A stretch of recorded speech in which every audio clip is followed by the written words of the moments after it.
All right, Dan and I are now going to talk some Thursday night football props. I'm excited to see what yours are because I made one of mine earlier. So I'm excited to see that. But before we reveal your Thursday night football props, hey everyone, don't forget to check out our sponsor this month, BetMGM. Head over to BetMGM, get a risk-free bet up to $1,000, your first risk-free bet by using my promo code MearsPNP. Make sure after Picks and Parlays Power Hour, you head over to picksandparlays.net, use the promo code quarter, get 25% off the entire website. Stick with us here at Picks and Parlays.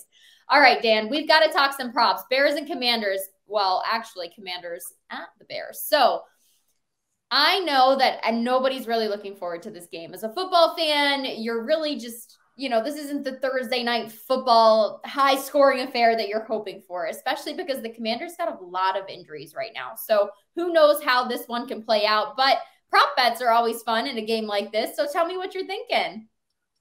Yeah, well, we were correct last week on the Alec Pierce over receiving yards, so we got that one right last week. I can't believe, even looking at my picks here, getting ready to talk about them, I still can't believe I've done this. But for this game, it's Justin Fields forever. All right, it looks like it. Jeez. I got Justin Fields over 170.5 passing yards. He's gone over this number the last two games, and he seems to have more.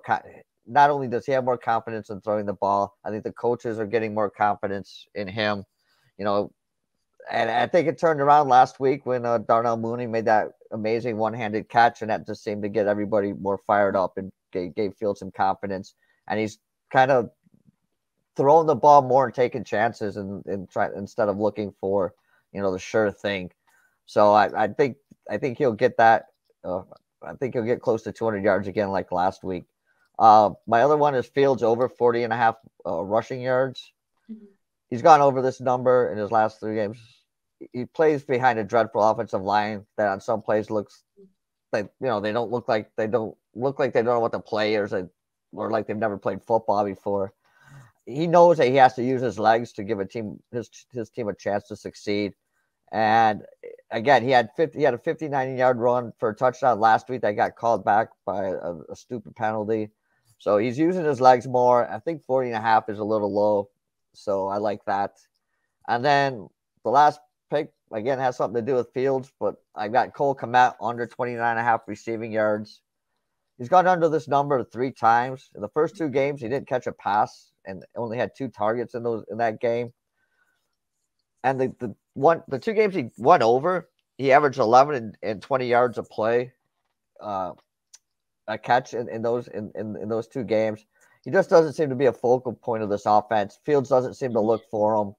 So, there's a lot of talk in Chicago about how he's been underperforming since he's been in Chicago.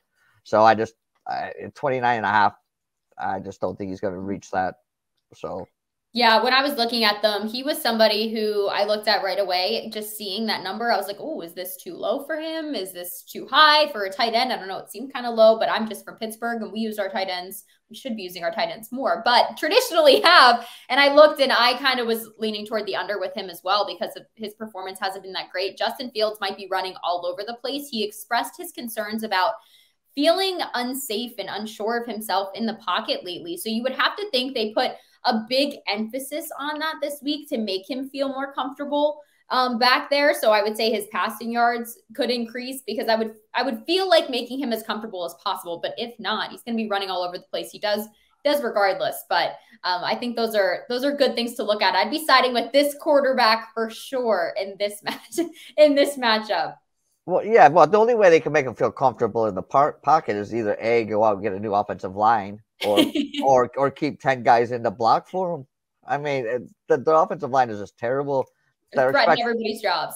Yeah, well, that's pretty much the done deal. I think Cody Whitehair's due back in a couple weeks, and they're already talking about he'll take over, and then they'll move Patrick over back to center, and they think that'll shore up the offensive line a little bit. But until then, the Fields has just got to stay alive. Yeah. Well, happy Thursday night football eve, I should say. Make sure you like, subscribe, ring the bell for notifications. Picks and Parlays Power Hour live Monday through Friday, 3 p.m. Eastern. Dan the Man, always appreciate your time. Have a good one. Thanks. Yep, you too.